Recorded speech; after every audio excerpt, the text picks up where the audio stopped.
All right. Thank you so much for coming, everyone. It's 11:45. We're just going to start right on the dot. Thank you so much for coming. We're starting this climate education for building nature-positive urban communities with youth from all around the world today. So thank you so much, panelists, for joining us. I just really want to quickly share you guys the flow of the timetable for this session. We're just going to have a very quick opening remark from our team, and then each of one of us are going to share our climate stories. What are some of the connections we see?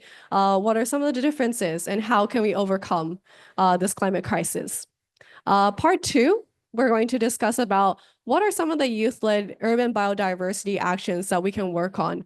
Urban biodiversity is a very hot topic, yet a difficult one to really tackle, and youth tend to be left out from the dialogue. So how can we make sure that we have an active dialogue in this COP29 discussion? And finally, we will have a Q&A session from all the audiences and online participants. So if you have any questions towards the speaker, you're more than welcome to join us and ask away any question you have, because we're more than happy to share our knowledge and also share our stories, because I think that's why we're here. All right, and then we'll just go to the closing remarks, and then we'll end the session at 1 p.m. So hopefully we'll finish everything on the dot as we started as well. All right, let's get started. So part one is about sharing our climate story. Some of you may know all of us, or some of us, or no one. So of course, we want to introduce ourselves to you. So I want to just give a round of introduction. Right next to me, we have Maria, who is a co-founder from Pakistan Youth Biodiversity Network. Hello, everyone. Assalamu alaikum and good morning. How are you all doing? Are you here with me? Yeah. Okay, perfect. Thank you. So shall I just introduce myself or start to narrate? Okay. Okay, so now it's just the intro, right? So my name is Maria. I'm from Pakistan. I am co-founder of Pakistan Youth Biodiversity Network. And basically, I'm an environmentalist. I studied environment, so I work a lot around environmental impact assessment, sustainability, climate change, biodiversity. And this is what my passion is. And I also love to talk about it because I really like the idea, the practicality of the subject. So that's all about me and hoping to hear more from all of you. Thank you, Maria. Can we have a big round of applause for her just to introduce ourselves? Great. And then we have Axel sitting right next. Yes. Hello, everyone. My name is Axel from Sweden, pronounced him. I'm an environmental justice advocate who is part of the Global Youth Biodiversity Network as steering committee member and also European co-coordinator, as well as being a training manager for the Climate Youth Negotiator Program, and also a strategy lead for Generation Climate Europe here at COP29. Happy to be here. Thank you, Axel. So happy to have you here as well. We met, I think, 2 years ago, 1 year ago. Oh my goodness. Not that long ago, but he's been to Japan and it's really nice to see him here as well. And Nicholas Omonuk from End Fossil Occupy Uganda. You have to put on the on mic on button, just push. Yes, perfect. Thank you. Hello, everyone. My name is Nicholas Omnuk. I'm co-founder of End Fossil Occupy Uganda. It's a grassroots organization that advocates for fossil fuel phase out and a just transition. And I'm also part of the Global Youth Biodiversity Network. And happy to be here. Thank you, Nicholas. So you guys know each other, Axel and Nick. Yep, perfect. Actually, that's how he introduced me to Nick. What am I saying? Sorry. And then next to Nick, we have Daria Ruban from Business Integrity and Human Rights Lead at the UN Global Compact Network, Ukraine. Hello, everyone. Yes, as said, my name is Daria Ruban. I'm the Business Integrity and Human Rights Lead. Here I represent the UN Global Compact Network Ukraine. On the global level, it's the largest community of businesses. We are more than 20,000 businesses. Wow, trying to be responsible and sustainable. Thank you. Thank you, Daria. Happy to have you. And next, we have Ivan from Sorry, I can't pronounce all of it. Is it Reacciona Red de Acción Climática? I feel like my Spanish is really bad. I'm sorry. Yeah, it was perfect. Yes. Well, Thank you. good morning, everyone. I'm happy to be here. I'm Ivan Muñoz from Mexico. I'm an energy engineer and founding member of Reacciona. In English, it means Climate Action Network, and I'm also here representing AJUVES, Youth Alliance for Sustainability. Both of them are two NGOs led by youth, and we dedicated to create capacities and vinculation from youth people in Mexico to decision-making spaces. Thank you. Thank you, Yvonne. We're really happy to have you as well. Lovely. And last but not least, we have Ayaka from Climate Youth Japan. Hi, hello everyone. I'm Ayaka from CYJ or Climate Youth Japan. Today I'll share the current Japanese climate literacy, and also I'll introduce my organization later. Thank you. All right, thank you, Ayaka. Yay! So we have a lot of youth here, as you can see. So it's such an honor to share everyone's stories because I don't think we have enough time to do that sometimes. So thank you so much for being here. Before we go into sharing about what each person has gone through, what is the state of environment in their own countries, we would like to share about the current, what are the scientists saying? So there's the 10 new insights from Future Earth. I'm not sure if many of you know, but every year scientists pose 10 scientific recommendations towards policymakers pre-COP so that they can make a better decision making here at COP29. And we have our youth delegate, Yuri, who's going to introduce about the 10 new insights of Future Earth, and we'll go on from there onwards. Yuri, thank you so much. Okay, hi, I'm Yuri. I will talk about the Future Earth and one of its main initiatives, the 10 new insights in climate science. And,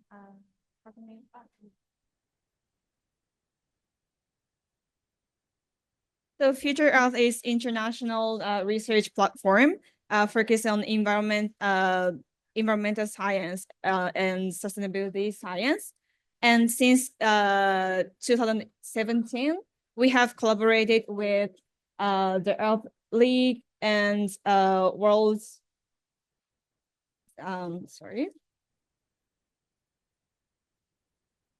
Climate Research Program to create the 10 new insights in climate science. And we publish this every year at COP with UNFCCC. And under the Future Earth Japan National Committee, we have 42 organizations, and Switch Association is part of it. And here, I would like to share 2 insights from 10 insights from this year's report. And the first one is Insight 3. Increasing heat is making more of the planet uninhabitable. And climate change is causing rising heat and humidity, making more areas unsuitable for human health. And right now, about 600 million people live in such extreme conditions. And for a degree of warming, another 10% of the global population is expected to face the same risk. And global south area experiences more extreme heat and often lack resources like air conditioning to survive in this condition. And this figure showcases the increasing exposure to prolonged heat at different levels of global warming. Comparing the 1.5 degree scenario and 4 degree scenario, we can clearly see the difference in annual hot hours, increasing to 720 hours annually in West Africa and South Asia regions. And the second insight I would like to share is Insight 10, which is public acceptance of climate policies depends on perceptions of fairness. So whether people agree or against to the climate policy often depends on how we think the fairness of the climate policy. And this figure showcases the interaction factors leading to climate policy acceptance or resistance. And in the context of policy and economic context or politics, policy types and design, our perception of policy divided into resistance or acceptance. So now we have views from the area of Insight 3, and we're also addressing the needs of fairness in climate policy. And I'm sure that we can learn a lot intergenerationally from the holistic point of view of youth together. Thank you. So much, Yuri. Awesome. Thank you so much. So those data sets were kind of shared so that we can set the tone of the state of emergency, and that the extreme heat zones are very concentrated. But how do we make sure that those voices are heard? But also we need to have a holistic methodology in order to have the climate policies to be integrated better, but also accepted smoothly, which is not always the case sometimes. All right, and here onwards, we actually would love to have Ayaka to introduce. Okay, well, we all know that we are in a climate crisis. That's an acceptance. But why isn't it moving faster? Why isn't the action moving faster? So I think we would like to introduce about the current state of climate education, and Ayaka is going to do that for us. Next, thank you. So before sharing, let me introduce my organization shortly. The CYJ, or Climate Youth Japan, aim for a sustainable and fair society through youth leadership in solving climate change. And we do 3 types of actions. Next slide, please. First, policy recommendations. We make policy proposal to Japanese ministries 3 times or 4 times in a year. And second, cooperation with world. We dispatch members to COP every year since COP15. And third, participating in some events or speaking engagements. So, okay, next slide, please. Okay, today I'm going to talk about the current Japanese climate literacy. The level of climate literacy is not enough in Japan, and I have brought to evidence data. The one is this UNDP climate vote. The question is, how often do you think about climate change? On global average, the percentage of people who think about climate change more than once a week is 46%, but in Japan, the percentage is only 39%. Next slide, please. And also, okay. Yes.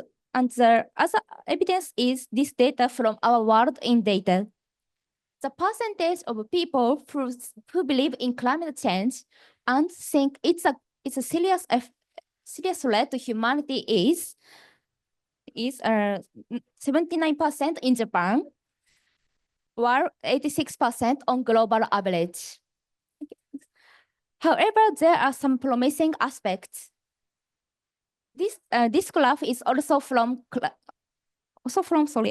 UNDP climate vote.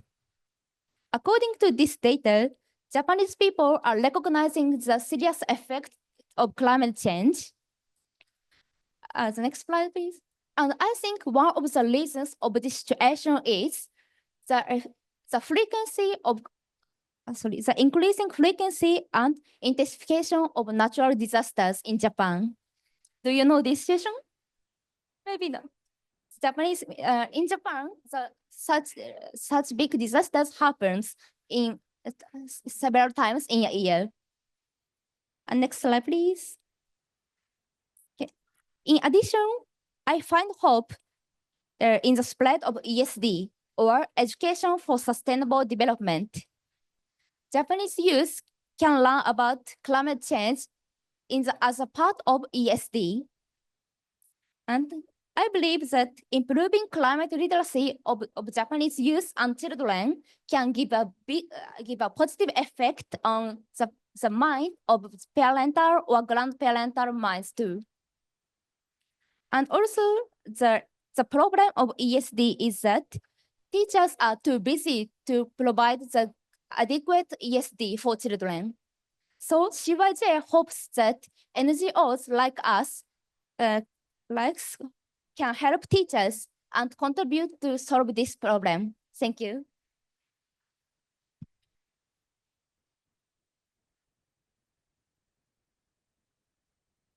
Thank you so much for the introduction, Ayaka. Yeah, it's kind of interesting to know that Japan is seen as a developed country from the global north. And we kind of forget that Japan actually has a lot of disasters as well, but we have a highly skilled adaptation methodology. And so maybe there are some things that we can all share together in terms of the technology, but also the soft side as well. Thank you, Ayaka. So now here onwards, I would love to have every single one on this stage to share about their climate stories. And this is a bit of a surprise attack, but we would love to hear some of your stories as well that's happening around the world. So please feel free to share your stories later too. So I'm gonna start from you, Maria, and I think you see my eyes. She's like, I'm gonna get ready. So if you could share about what's happening in your country and some of the things that you want to share for your climate story within 3 minutes, that'll be great. Hello, everyone. Again, are you with me? Okay.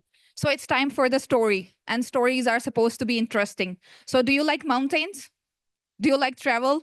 And do you love family? So now it's time, and stories are all about the power of imagination. So I want you to imagine something with me. Think of like 20 years ago, there was a little girl, just around 10, 11 years old, and her father was in tourism, right?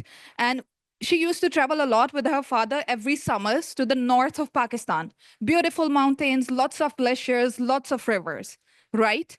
And when I would see the screen on the TV, we would see that the same place, the same valley we are in, there is a flood. And it's like a long time ago, 2005, 2006, I'm talking about. And I was very surprised. A little girl, she doesn't know. She only knows flood and rain. That is the only connection that she knew at that time. And I remember asking my father, still remember the river stream we were at. And I asked him that, Abu, why is that there is flood when there is no rain? And I still remember him, he pointed to the mountains. We were next to a river stream. There are big mountains and there is snow. And he said that, do you see that snow, Maria? And I was like, yes. And you see that sun? And I was like, yes. And he said that there is glacier melting. At that time, I did not know what climate is, what environment is, what climate change is, but we got to know that there is something wrong. Fast forward 2016, I started studying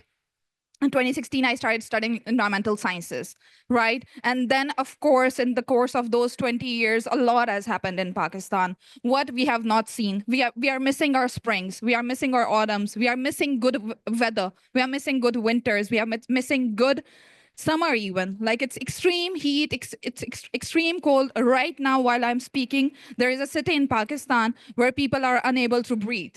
And it's all climate change.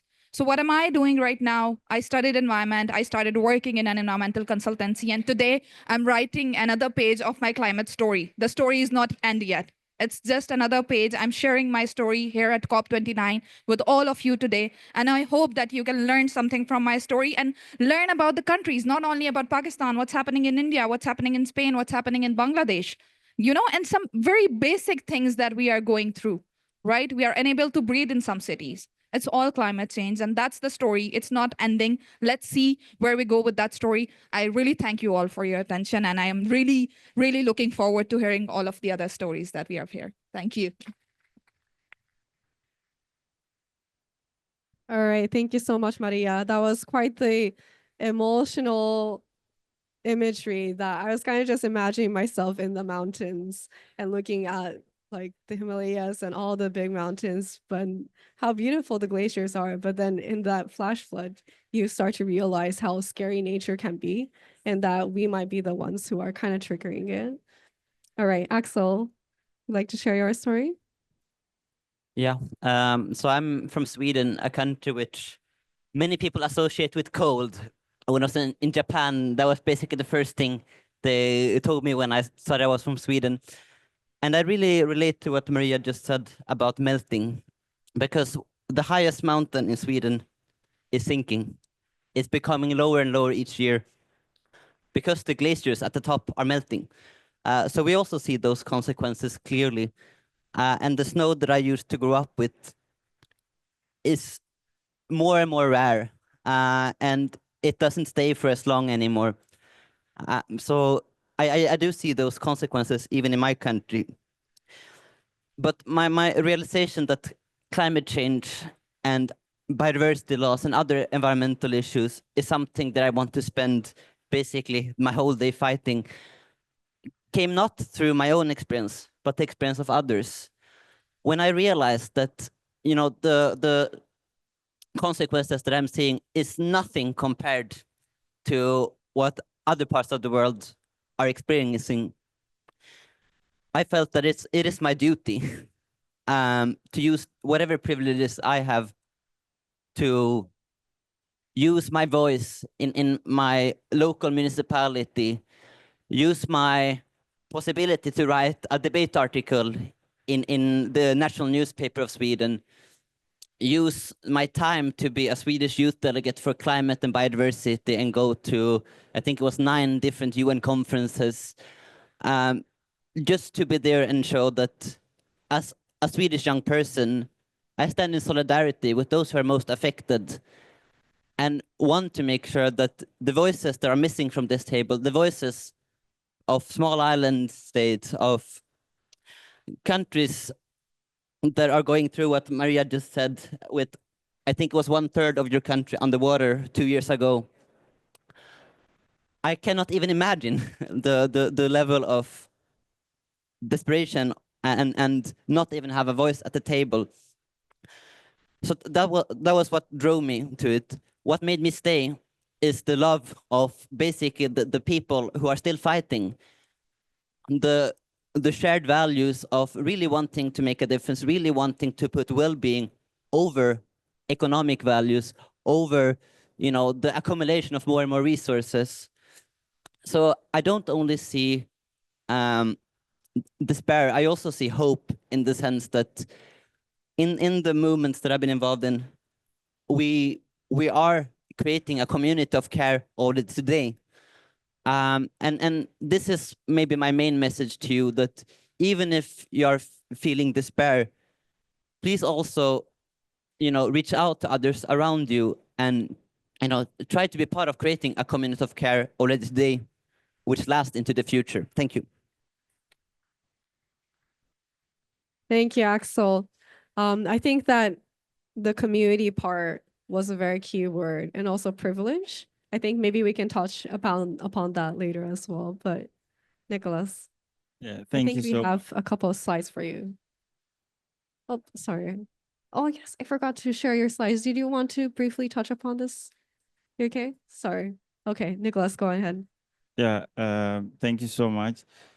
So I come from Palisades, a region in eastern Uganda, and it's a pastoral community. And for me, the reason why I started activism is I started it because of how it was affecting our community.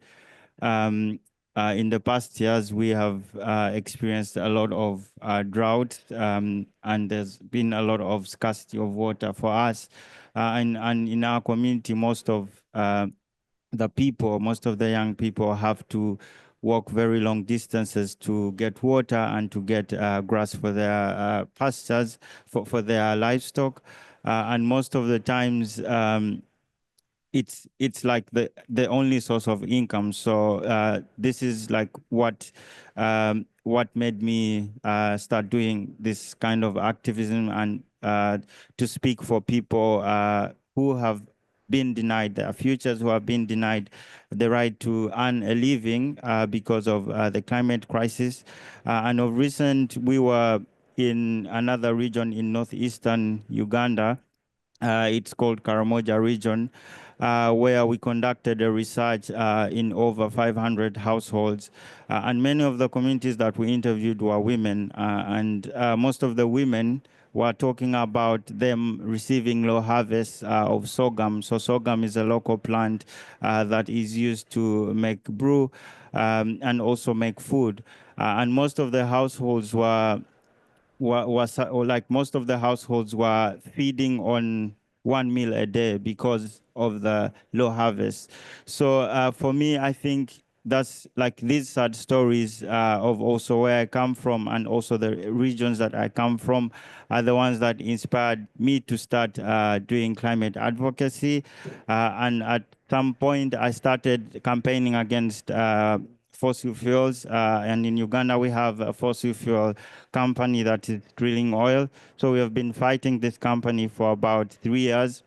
And right now they have arrested 20 young activists from Uganda because of this. But for me, I think it's also about the just transition, not leaving us behind. So I also do talking about what happens during this transition, how they're extracting minerals in African countries with unfair supply chains. And at the same time, besides the climate activism, I also do climate education with other young people in schools. And we do this education to help many young people understand how the climate crisis is and how it's affecting them and what they can do to fight it. Thank you. Thank you so much, Nicolas. Did you want to show some of the pictures? Talk about some of the pictures? No worries. There's a lot of good pictures in it. Maybe we can touch upon it later as well. All right. Thank you so much, Nicolas. And Daria. Hi again. I just want to draw your attention on the impact that the war has on climate, because the environment is the silent victim oftentimes in the military conflicts. And the war in Ukraine that started 10 years ago and the full-scale invasion that has begun almost 3 years ago has had a very profound and multifaceted consequences. And while the immediate focus has been on the human tragedy and geopolitical upheaval, there are also very significant and often overlooked consequences related to the environment and the global climate. Just to cite an instance, the Russian aggression in Ukraine has already caused more than $70 billion worth of damage to the Ukraine's environment. Next slide, please. Over 180 million tons of CO2 were released only in the last year as a result of the Russian aggression. This is 3 times more than Azerbaijan's annual emissions. You can just imagine the magnitude and the scale that the war has to the environment in Ukraine, which is also related to the global climate, right? Obviously, Ukraine's vast agricultural land, forests, natural resources, they have all severely damaged as a result of the war. And I just also want to draw your attention to the disaster that happened last year at the Kakhovka hydroelectric power plant. It was a dam that was generating electricity, and it was that big that it could provide and hydrate the population of the whole world for 2 days. Russians blew it up, and as a result, there was severe flooding. Next slide, please. Obviously, it all impacted flora and fauna. At the moment, like rare species are no longer in that area, and a lot of people had to migrate because there was a severe flooding in that area. Next slide, please. But a true nature of the miracle happened, and the willow forest has grown on the place of the dam. This is an example of the Ukraine's resistance. But here, my key message is that we don't have to rely on the nature's miracle that happened, for example, at the Kakhovka power plant. Here we have to start with ourselves, and small actions matter. All the social issues are interconnected in the world. Whenever there is conflict and military actions, obviously it impacts not only human rights, but also the environment and all the other issues. So start with yourself and let's unite together. Thank you. Thank you so much, Daria. I think the process of seeing the plant dissolve and then also the flooding, but then the green recovery has a story on its own. But as you said at the very end, we need to make that change first. Thank you so much. And Yvonne, would you like to go next? Yeah, thank you. Well, as I said before, I am from Mexico. And if I would use a word to describe my country, it's contrast. Because on one hand, we have this beautiful country with biological, social, and cultural diversity and enormous and beautiful. We have, of course, great food. We have, of course, great landscapes, great cities. But on the other hand, we are suffering by poverty, suffering by violence, suffering by inequality. And this goes not only at a national level, but it can be visible even within a same city. I live in Mexico City, which is a very big city, of course, not as big as Tokyo, but we are 22 million of people living in the metropolitan area. If you can see these pictures are one from the state of Mexico, from a neighborhood that is 10 minutes away from my home. And in the other side, we have one of the west part of Mexico, which is the richest part of the city. And you can see the difference. This picture is not only from the same month, it's from the same week. You can see the difference, the inequality that we live in the same city. That's the reason why I started to be involved into these topics, because I live in this part of Mexico City, in the part that is lacking of education, that is lacking of tools to fight against climate crisis, in the part that is most vulnerable to these effects. Can we go to the next slide, please? And of course, at the beginning of my career at this, I was the only one. But with the pass of the years, I've met great people. I made friends, especially in the university, and I discovered that we're a lot of us that are suffering these problems. I wanted to do something about it. We founded Reacciona Climate Action Network as a dream. Yeah, it was a dream for us to be part of the decision making of climate policies that I will say in Mexico we are not having very good climate policies. It's the opposite. So that's the reason why we founded Reacciona, because we want to make something, not only at a local level, not only with people, but also with the laws, with the policies. Can we go to the next slide, please? And with the pass of the years, we have built a national network of allies through all the country, and we are now fighting. Of course, each part of the country has its own problems, but we're fighting, coordinating in a coordinating manner to push our interests on, to put the people in the center of the discussions, to make the big politicians, the big industries, the richest people heroes. We want to create a better future, not only for those, but for all the people in the country. Thank you. Thank you so much, Yvonne. I think that the picture you shared earlier was very powerful, that this is still the same city, like one location you have no flooding and the other location you have flooding. So it shows that inequality that's already in place even within the same city. And even if it's not as big as Tokyo, it already shows like who cares what and for what reason. So I hope we can talk about that a bit more later. Ayaka, towards the very end, I would really love to hear what you have to share for your climate story from Japan as well. Okay, thank you. I already shared my fairness to climate literacy, so I share my personal climate story in a short. I learned the word global warming when at first time from a TV program when I was 7 or 8 years old. I fear to the climate change itself, but already fear that no adults have any interest in climate change, not care about our future. And also now I have a strong interest in relationship between agriculture and climate change, because in Japan, even youth or young people and children think that climate change is related to only energy supply, not agriculture, forestry, and so on. It's big problem, I think. To cooperate with its world, we have to recognize that the GHG are also emitted from agriculture or forestry. So I'd like to contribute to solve this problem. Thank you.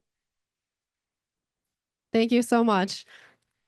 All right, well, hearing all your stories, I think we have a couple of key topics that are in mind. One is inaccessibility to resources dependent on which area you are living in, which class you are in, essentially, is one of the key discussions in order to transition for a just transition.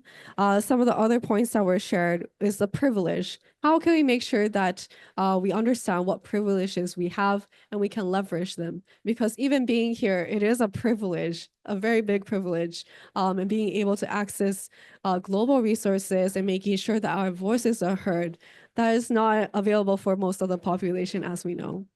So some of the questions I have around here are, well, one, I think all of you have been in the youth negotiations as well as representation roles before.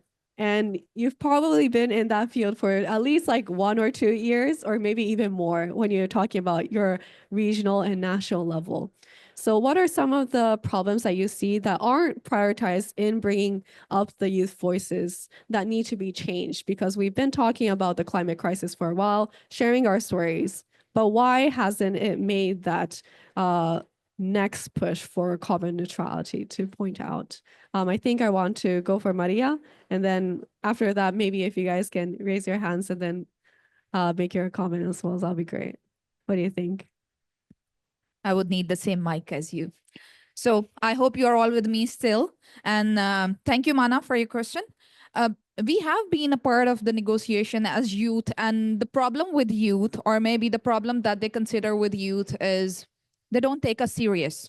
Like I've been to, like just yesterday, I was at the Singapore Pavilion, and there was this big panel, and all the people from heads from this and that and everyone. And there was this very interesting round. They called it emoji round.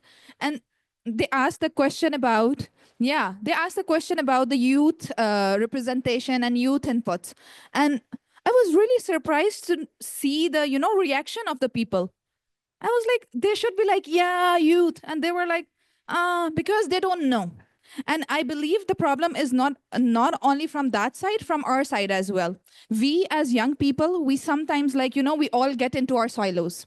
There is no intergenerational dialogue. There is no intergenerational talk. So we at youth think, oh my God, we have this achievement and we have done this and this and this. We don't communicate it to you. We don't communicate it to the elder generation. So I believe this is the most major problem that we face. Fundings are the problem. Many of you will be talking about it. A lot of other problems. I hope my colleagues will talk about it. But I believe this is the major problem. We don't communicate. Communication is important. Collaboration is important. Talking about the fact that we are doing this work. Let's see how can we learn from your experience and how can you use our energy? Because youth is all about energy, enthusiasm, and elder ones are all about experience. So why not, take it together, because we are facing a similar crisis. It's not that young people have a different world to live in. We are all going to Pluto. I wish I could go there, but no, we have to live on the same earth. So we have to, live together, talk together, and then maybe we will be able to, be on a similar platform. So who would, Axel, I guess you would really add some powerful points to it. So please go ahead. Power, I don't know, but something, I hope. So I really agree with this. And in particular, it's important that we as young people are recognized both by ourselves and others as leaders of today, not only tomorrow. Often we talk about including young people because we'll be the decision makers of the future. But honestly, all the crises that we're facing are urgent, and they need basically everyone who is on this planet right now to be involved. not because only because we are beneficiaries of that involvement, but actually as actors. And when I say that, I don't mean that we as young people are the only leaders. Every generation is a leader, and we need to be leaders together. And just to take a concrete example, both in the Biodiversity Convention, now in the Climate Convention, there are young people in civil society, in delegations, everywhere, who are actively shaping the texts that come out of this conference. You might not see, exactly who did what, but I know for a fact that young people are in those rooms and really shaping that direction. So this just shows that when we work together, young people, not so young people, elder people have been in this process for 70 years, we can really achieve outcomes that matter.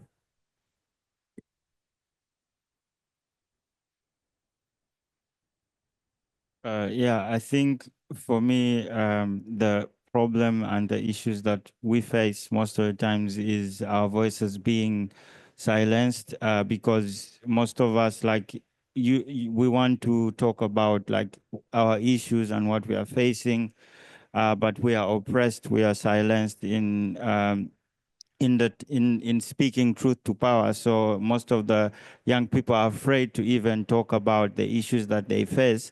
And then another thing is that so there are so many young people, I would say, at these conferences, but there are not so many coming from unprivileged areas, from indigenous communities. So we need more young people to come from these areas to actually talk about their stories, to actually talk about the solutions they want, because we are talking about them, but without them here. And this is one of the things that we all technology and other aspects that will actually connect those local people. But why don't we do that? Sometimes I'm kind of curious.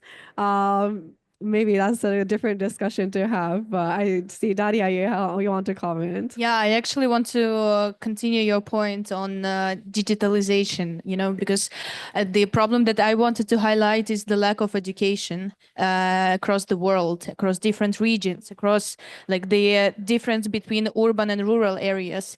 It's really important to raise awareness on people, and they ask me like, sustainability? I haven't heard about it, so it's really important to raise awareness about this.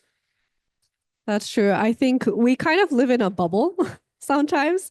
Like the people here are like, oh yes, climate change. That's totally why are you talking about? We already know that. Yeah. But like when we go back to our own countries, so then we see the reality that most people don't really quite understand it sometimes.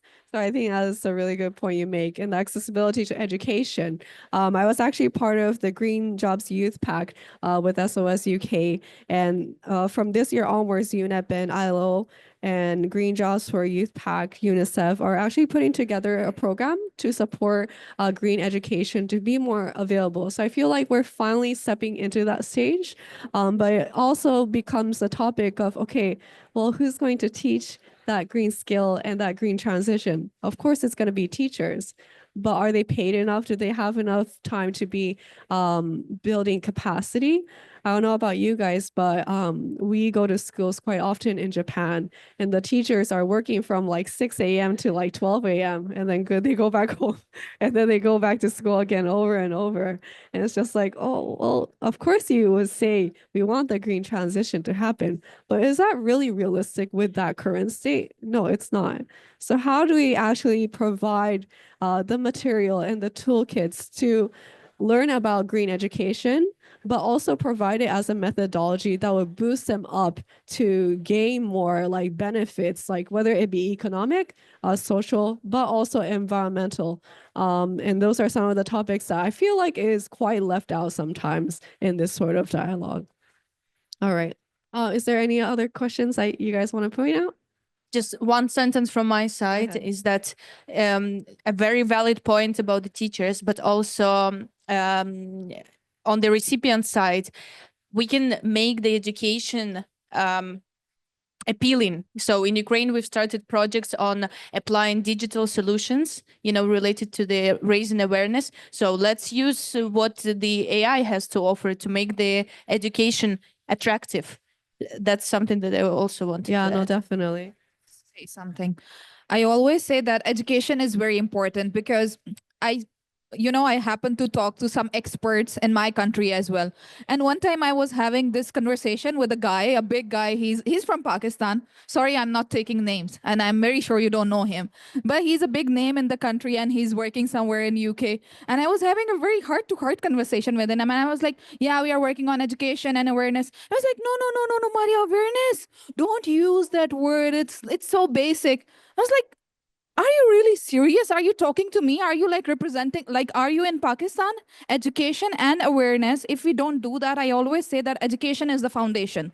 All these policies, all these implementation, like, can you build a building without foundation? What would you do with the roof if you don't have a foundation? It's going to fall down.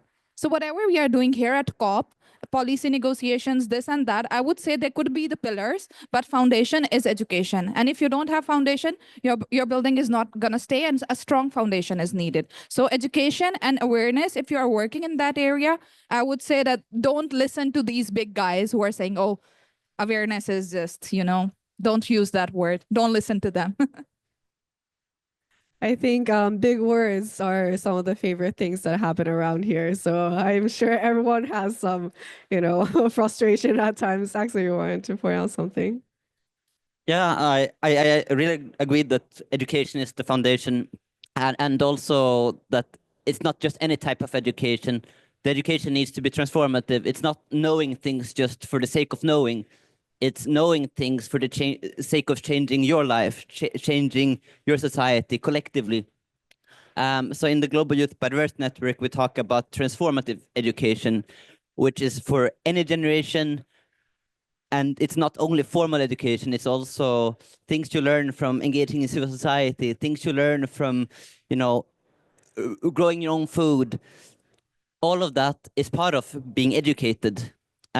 So I think we really need to just make sure that when we talk about education, that it is for the purpose of acting according to values. So that's what I wanted to send with you. Thank you. Acting according to values, I think that's really important.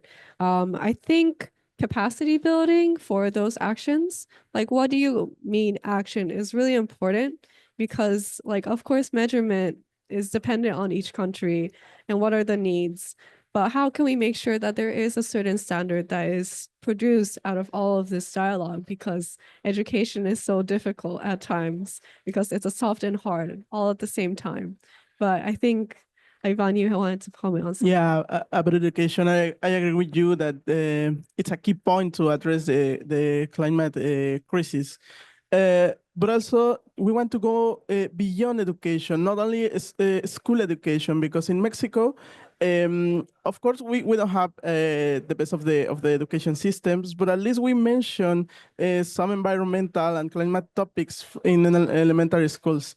But talking with people, with average people in the streets, they told me that they are not interested in climate issues, not because they didn't know about the problem, because they didn't see it as an immediate problem, because they have more and immediate problems to solve. They need to pay the next month rent. They need to get money to buy food. They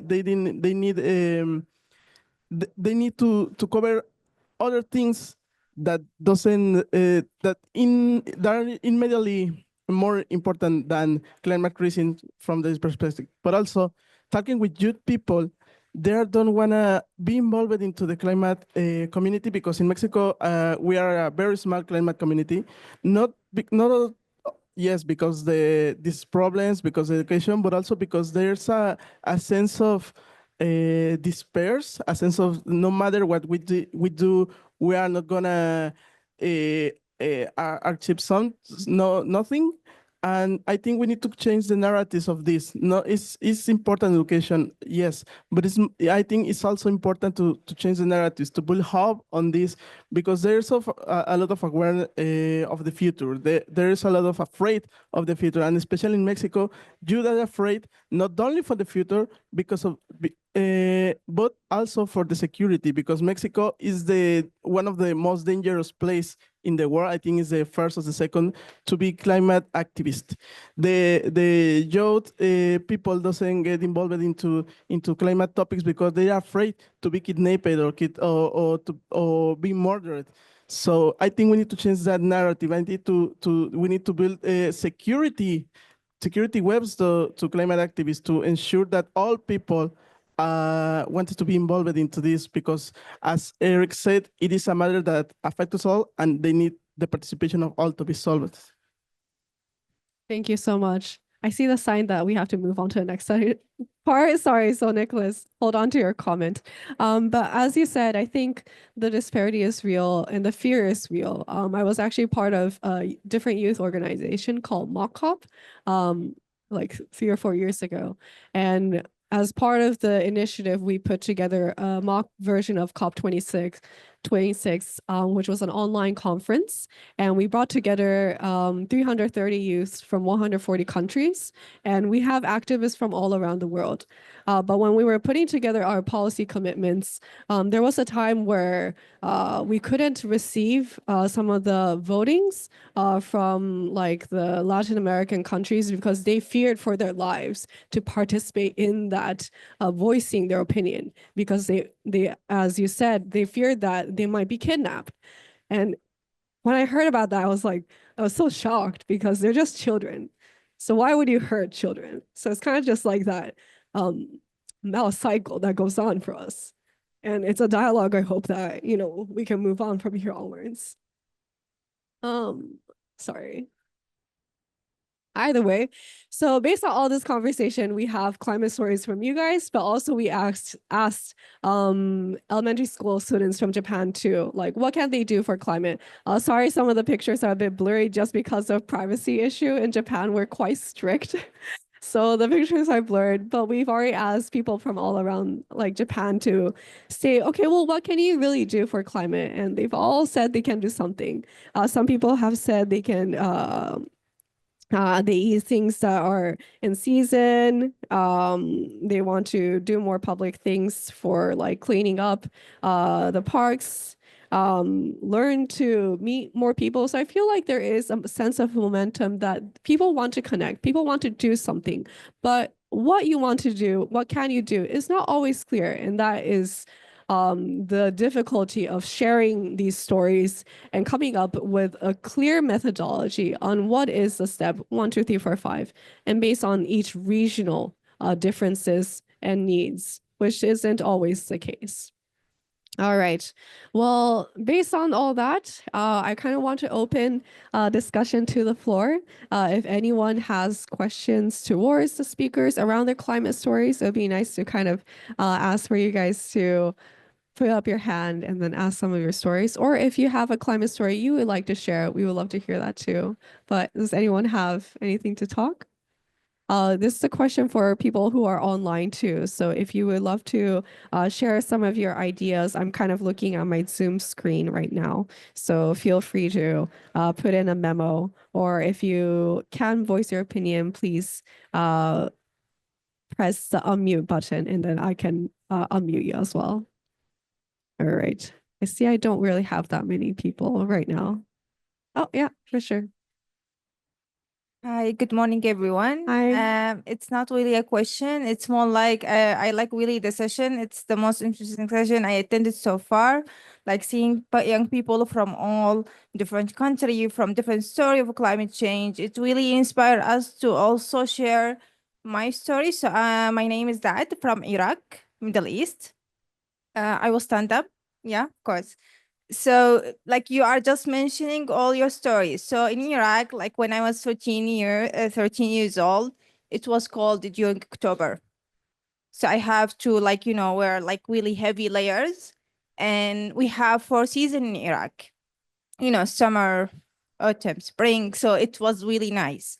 But now currently in 2024, currently we still have summer in October. So that's one of the, the most impact of climate change in Iraq is the increasing of temperature.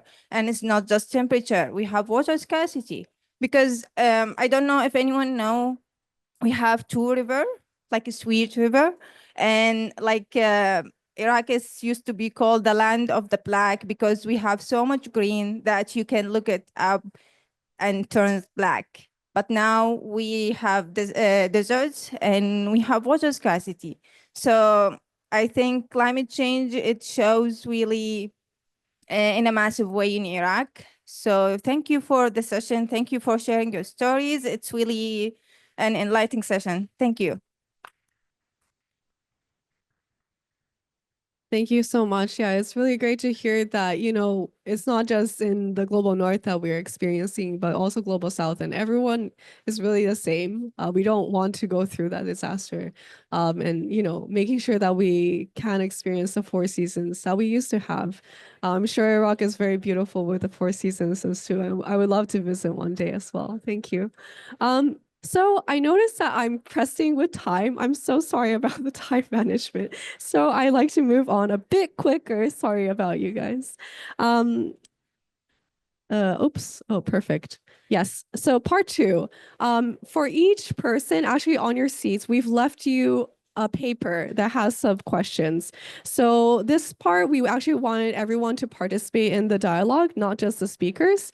And we're talking about the urban biodiversity and urban sphere. Sorry, we are very late in the game with the time. So if you could introduce about the socio-ecological crisis in 1.5 minutes, and Maria, you'll go on. That'll be great. And then we'll try to show the comments afterwards. Yeah, go on. Sounds good. I'll start with the main message first, that basically the biodiversity crisis is not only about nature, it's about fundamentally social drivers. And this is not just an activist position. This is something that the UN's biodiversity panel has stated very clearly on the next slide, where you can see basically that even if it seems like there are only direct drivers of biodiversity loss, that we are changing our land use, we are harvesting species from the seas and land, there are invasive alien species. These are fundamentally driven by indirect drivers related to our values and behaviors.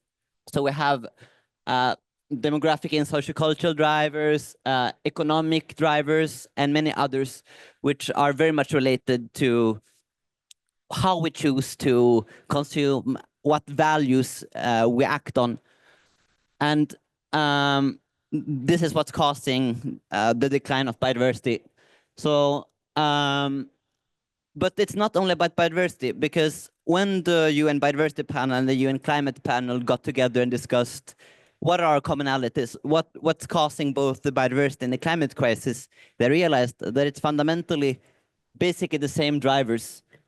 And what do you actually do when we have 2 parallel crises of climate change and biodiversity, and many others like pollution and so on? Well, you address the root causes. And this is what the UN Biodiversity Panel tells us to do on the next slide. Basically, they identified that there are a couple of different levers that you might use, basically tools that you might use to really address these root causes. And they also identified leverage points, basically in what parts of society, in what parts of behavior can you really make a change. So this is a quick rundown of what's causing the biodiversity crisis, how it relates to climate change, and on a general level, what you can do about it. But how you do it in practice, that's up to Maria.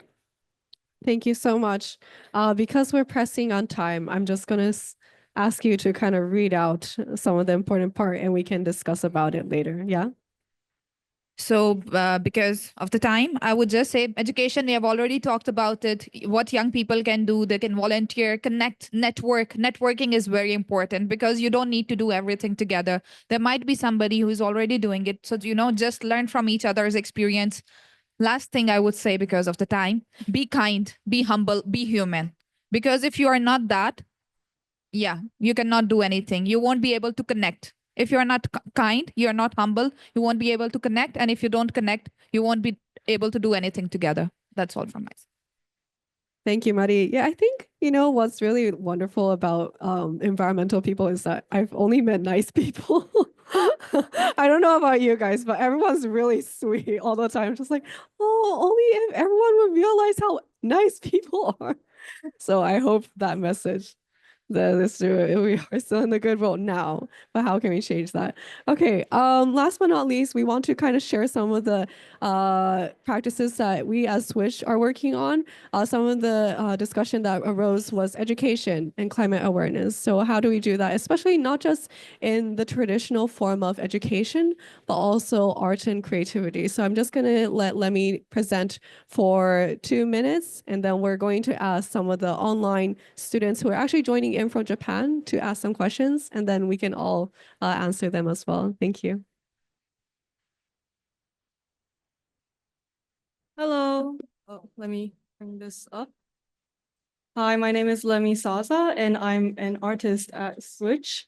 And I mainly collaborate with corporations and then use things that they produce as waste and then make artworks with it. And so by doing so, it brings back value to things that were once considered waste. And I thought I'd introduce you to one of the projects I did back in August in Shibuya Station, at the basement of Shibuya Station. And I don't know if you know, but Shibuya is one of the biggest cities in Tokyo. It's a very popular shopping district, but there's not that many greenery there. But what people don't know is that there's actually a river that's running beneath Shibuya that's connected to Tokyo Bay. So I thought it was a really great opportunity to showcase the problems of the ocean in the city, in Shibuya. And what I really focused on was the material. We used fish nets. And as you know, marine pollution is a really huge problem in the ocean. The plastic, the microplastics, they damage all the creatures through the food chain. And so one of the biggest marine pollutions are fish nets, and they're usually thrown away into the ocean at the end of their life cycle. So what I did is what we did was collect the fish nets before they were thrown into the ocean. But we collected them, we cut them up, and then made them into pellets, threads, and then fabric. And then because I'm an artist, I use that fabric to make an art, but since it's fabric, you can use it in other forms and methods as well. This is the actual installations that I made. What I really wanted to do is create like an underwater environment in the basement of Shibuya. And this is actually a plankton. And if you know, planktons are very small, but I've enlarged it to 4 meters in size. And by doing so, I wanted the people, the audience, to feel like they are that small plankton and view the ocean from a plankton's perspective, because we as humans have done so much to the planet. So rather than looking at the environment from a human's perspective, I wanted people to see it from the plankton's perspective. And this is the same. We had pillars with real plankton photos, and then we just enlarged it. And I'm pressing on time, so I kind of want to skip this, but we did a workshop with students talking and lecturing about climate change, marine pollution, and then having them create their imaginary planktons and then showcasing it on the pillars at the installation place, and actually having the kids work on part of the installation. And as you can see, this is 4 meters, so it's huge, but maybe you couldn't see it from the photos, but I think this is a good comparison in size. But I really think that art has a really important role in society. It's people don't really need to know a certain language or deep knowledge of something. It's very visual. So I think there is a power in art, and I'm hoping that by showcasing this ocean art, people will think about the ocean and then care about the ocean, and then they'll have a better biodiversity and greener world. Thank you.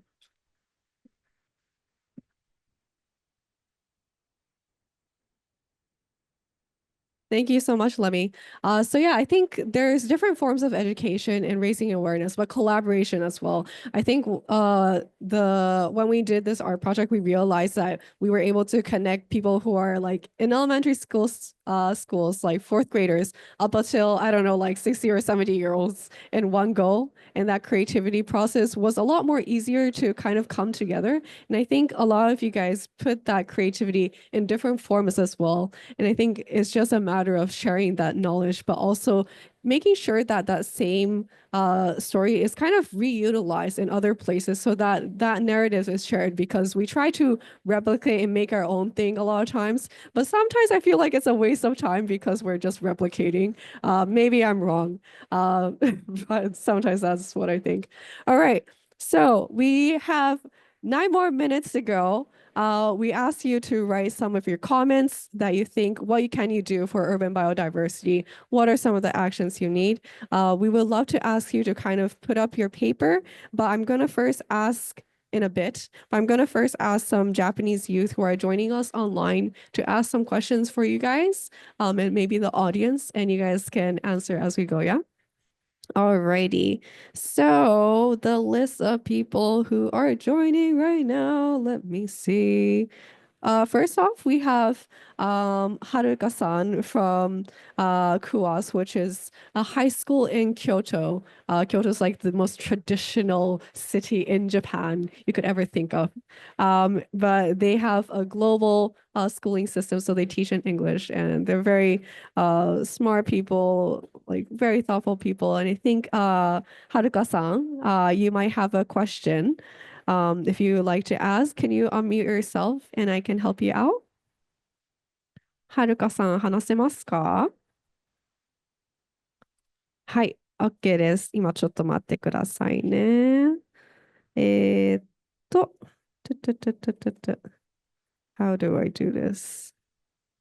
Unmute the person? Oh, I know. Okay, okay. Okay. Thank you, honey.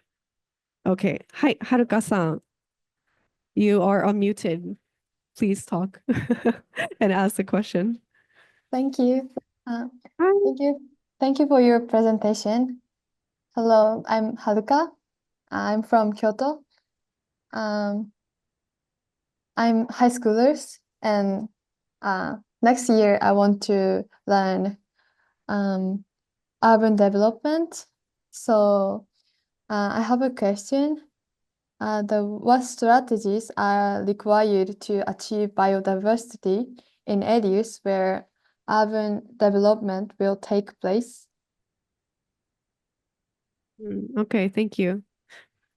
Sorry, can you ask the question one more time? What were some of the sorry, can you ask the question one more time? What strategies are required to achieve biodiversity in areas where urban development will take place? Okay. Do you want to go? Well, so I think one fun. How long do I have? Just so I don't. 30 seconds. Okay. One thing that's fundamentally important is that urban biodiversity exists. Things can be biodiverse even in an urban setting. I mean, some birds are depending on urban environment. With that said, having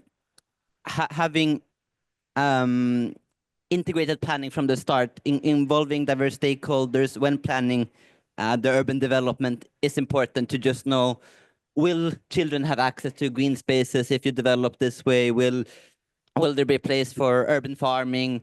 Those kinds of things. So I think the first step is just to involve a diverse range of people in the area. All right. 15 seconds. Just 10 seconds. I would like to tell everybody, before any project that is being constructed, there is always a public hearing, and you are public. Just go to that public hearing and ask what they are doing. And if they are doing it wrong, fight. Fighting is a very big question. All right, I'm gonna go to the next question because we have 4 more people. I know that is a line for everyone. The next person I have on my list is an elementary school student from up north in Hokkaido, which is really famous for their snow and skiing. I'm not, yeah. All right. 北高省の小畑しおんさんから質問をいただいてもいいですか？お話できますか？その後は、千船あやねさんと、小垣のどかさんと、水戸あかねさん。で、質問のボタンを押してくれたら、私が、ミュートを解除できるので、ボタンを押してもらってもいいですか？挙手のボタンを、手のマークのやつを押してくれると、ミュートを解除できます。はい、OK です。はい。はい、今聞こえてます。須田さん、すいません。担任のお武井世話にです。こんになってます。ちは。武井さん、こんにちは。よろしくお願いします。おはい、願いします。質問実はですはね、い、お願いします。ズームのはい。接続が悪くて、そう子です。供たちがごめんなさい。出れなくなっちゃったんですけど、うんうん。それで代わりにあれま、僕から質了解。問してもよろしいですか？了解です。お願いしはい。ます。子供たちが質問しようとしていたこと、ちょっと日本語でお伝えするので翻訳お願いします。どうぞ。了解しました。はい。はい。うちの学校では子どもたちが自分たちにできることって考えて、1年生から5年生に向けてエコフェスティバルというのを開催しました。で、他の国でもそのように子どもたちが自分からやっている取り組みがあれば、ぜひ聞きたいですと言っていましたので、お願いします。はい、ありがとうございました。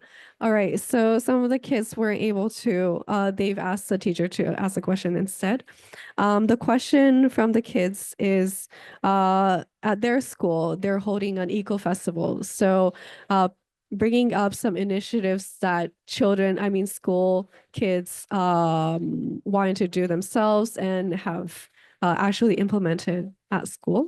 Are there any other actions that are youth-led that you would like to share that would be a good model for children for an elementary school level in order to actually address climate change on a bigger impact?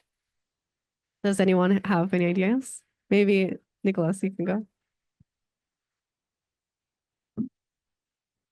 Yeah, I think for me, like what the kids can do is also use art in form of like drawing to reflect on what they can do to protect the biodiversity and share this message with other like to maybe paint it on their walls in their classes on this festival, and such paintings have like a story behind it such that everyone can read it, and when they grow up they can look at it that I drew this and I had this story, and am I following the story that I drew? So like to give this long-term connection to Right. the story that they have. And yeah. That's really nice. I like that it's connecting to the creativity we talked about earlier. Thank you, Nicholas. 武井先生、今、ニコラスが話をしてくれたのが、その生物多様性の絵っていうのを壁に絵を描いたら、その自分が子供の頃に描いた絵っていうのが大人になった時見たら、あ、これ自分が描いたんだ、すごいねって言えるような壁をもっとみんなで作ったらいいよっていうことをニコラスが言ってくださいました。また、これも、はい、歩行者の子たちにまた次回お会いするときに、シェアできればと思います。ありがとうございます。All right. はい、ありがとうございました。はい、ありがとうございます。またよろしくお願いします。All right. Well, I know we're almost done actually. We're like 1 minute away. I'm so sorry. And I really wanted to ask everyone to share their urban biodiversity stories, but unfortunately we've run right out of time. So we would love to collect some of your stories and share it to the speakers, but also the kids all around Japan too. So we'll collect those papers in a bit. At the very end, I would like each person to share their final messages, 30 seconds each, and then we'll just call it a wrap up, yeah? So sorry from Ayaka's side. Yeah, we'll go on to this side. Thank you for inviting me and speaking up from here. And I'm so interested in your story because actually in Japanese we can't feel the fearness of climate change or impact of climate change, and the the position of youth are so different from your countries.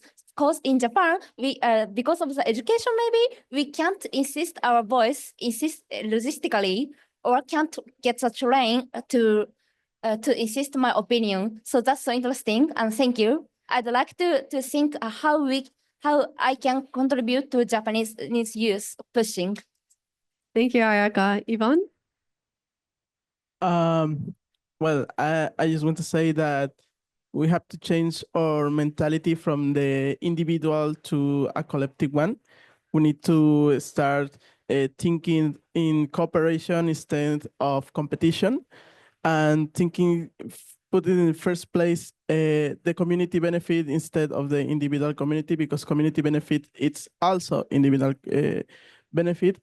And of course, you have to take into considerations that not all have the same opportunities, not all are facing the same problems, but we all are part of the same solution. So in the manner that we start to work together as a part of the same system called Earth, things will be start changing for a better things.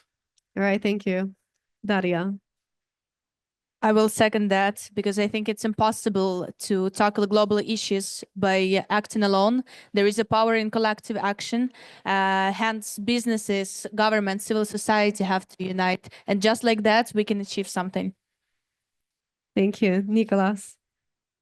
Yeah, I think for me, the message is like for us to stop looking at the climate change as only an issue that affects us in terms of like weather and in terms of the floodings, but also in terms of the after effects that happen. And we can also have to look at the climate crisis as a racial justice issue, as a social justice issue, and try to bring the interconnection. And this is how I think we can work together. And of course, if we are open-minded in such a way, then I think we can achieve something big. Thank you, Nicolas. Axel? Climate change and biodiversity loss are crises, but transitioning away from these is not only a matter of about avoiding that things get worse. It's about making things better, because the world as it is not just right now.